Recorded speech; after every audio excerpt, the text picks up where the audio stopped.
There is a huge backlogs of asylum seekers. Canada is reducing its immigration targets. The LMIA system has been abused over the years. Over 400,000 new permanent residents every year. There is a black market for fake job offers. It's so heartbreaking. But now it's not going to happen again.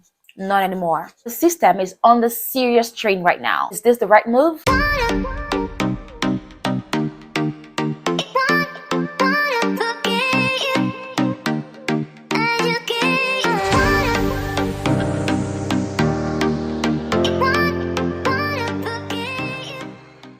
Hi guys, welcome back to my channel. If you're new here, my name is Mirat, and here I break down everything you need to know about immigrating to Canada, living here, and making the most of your journey. Now let's talk about something big. Canada is making some serious changes to its immigration system, and I don't mean minor tweaks. I'm talking about cutting immigration numbers, cracking down on the LMIA process, and this is the labor market impact assessment, changing to the asylum claims, and even banning flagpolling. These updates are shaking things up in a way that it could impact thousands of people, and maybe even you. So what's really going on? I mean, why is Canada tightening its immigration rules? And more importantly, how will this affect your plan to move here and settle here? Now, I want you to stick around because we are diving into all the details that you need to know. Okay guys, let's start with the LMIA, which is the Labor Market Impact Assessment. If you have ever looked into working in Canada, you probably must have come across this. It's a document that employers in Canada need to employ people from outside Canada. So this document shows that hiring a foreign worker won't take away the job that is meant for a Canadian. So they want to ensure that there are enough jobs here for Canadians before considering to, pursuing to employ anybody from outside, which is why the LMI is created, and that really sounds fair. But here is the problem. The LMI system has been abused over the years. There is a black market for fake job offers where people are paying thousands of dollars for something that is completely bogus. Can you even imagine spending all the money believing that you're on your way to permanent residency only to find that you're being scammed? It's a lot of heartache. It's so heartbreaking. And to fix this, the government is considering removing the bonus points that that applicants get when they apply through the express entry with the LMI back job offer. Now, while this might reduce fraud, it also means that skilled workers who genuinely have job offer might lose an edge when it comes to the express entry process to permanent residency. So, what do you think? Is this the right move, or is it going to make things even harder for those that are already playing by the rules? Let me know in the comment section below. I'd like to hear from you. Okay, so next up, let's talk about the asylum seekers. Canada has a big reputation for being a safe haven for refugees, but the system is on the serious strain right now. There is a huge backlogs of asylum seekers, and this is around 250,000 claims. I mean, this is so huge. And the average processing time for this is a jaw-dropping 44 months.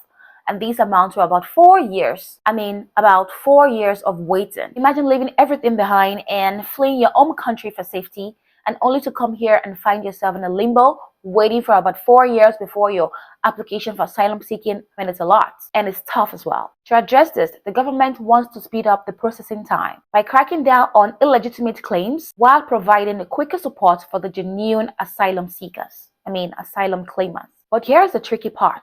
How do you balance compassion with efficiency? Because if the system gets too strict, there is a risk of turning away people that really need help. Now, this is a very sensitive issue, and I would love to hear from you what you feel about this move in the comment section. Do you think Canada should focus on processing claims faster? Or do you think there's a chance they could lose sight on those that really need help? The vulnerable people. Share your thoughts below. Alright guys, so let's move on to flagpolling. If you've ever tried to renew a visa like the work visa, then you probably must have heard of this. Flagpolling is where you leave Canada and cross into the US border and then come back the same day to renew or to update your status. It's quick, it's efficient, but let's be honest guys, sometimes it's it's the only way that you can get things done very fast without having to wait forever. But now it's not going to happen again. Not anymore. The government of Canada is putting a stop to flagpolling, saying it undermines the integrity of the system, the immigration system. So now, if you're on a work permit, study permit, or visitor visa, the only way you need to renew your status now is through the internal application process only. And let's be real guys, let's face it, The internal processing isn't known for being fast or being stress-free. You're going to have to go through a lot to get your status renewed going forward. For a lot of people, flagpoling was a lifeline, especially if you were on a short time. Without it, temporary residents would need to have to plan way more carefully to avoid issues. Now, what do you think? Is this change really necessary, or is it just making life harder for those who are trying to follow the rules? Drop your thoughts in the comments. I'd love to hear your take. Now, let's talk about the elephant in the room. Canada is reducing its immigration targets.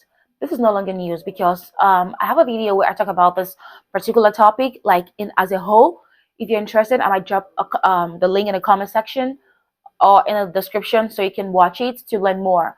But I thought to also add this in this video so that you can have an entire overview of what is happening currently in Canada in terms of immigration. In recent years, it is well known that Canada has been seeing record-breaking numbers of new permanent residents, and that's over 400,000 new permanent residents every year. But that's about to change. Here is what the new target looked like. In the year 2025, the target has now been reduced to about 395,000 PR.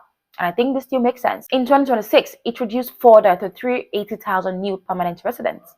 It's going way down now. In the year 2027, it reduced way down to 365,000 PR.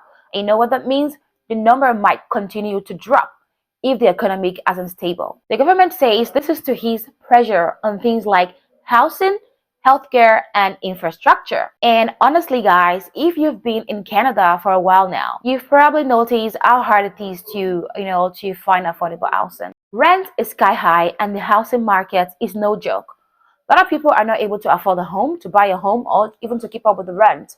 So I'll just say housing generally is one of the biggest elephants in the room that needs to be addressed with urgency. And to think of this, it means reducing immigration could also mean fewer opportunities for those that are looking to make Canada their own. It is no joke that immigrants are a huge part of what makes Canada grow and thrive. And to me, I feel like cutting back on immigrants, the number of immigrants that Canada welcomes every year, feels like a step backward in some ways. So what do you think?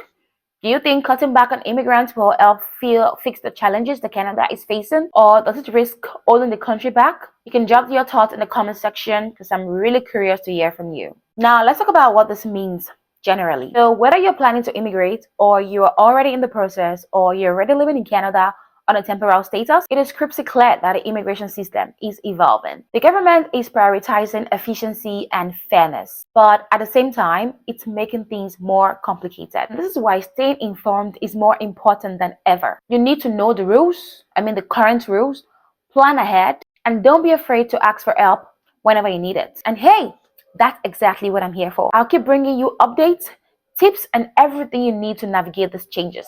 You can count on me. So, alright guys, that's all for today. Canada's immigration system is changing. That's for real. And while some of these changes might seem tough, it is very important to stay positive and prepared. So, what do you think about these changes? Are they good for the system, or are they simply creating more challenges? Let's have a conversation in the comments. I'd love to hear what you think. And if you found this video helpful, don't forget to like, share, and subscribe. And also hit the notification bell so you never miss an update. Thank you so much for hanging out with me, and I'll see you again in the next video. Stay safe and stay informed. Bye for now.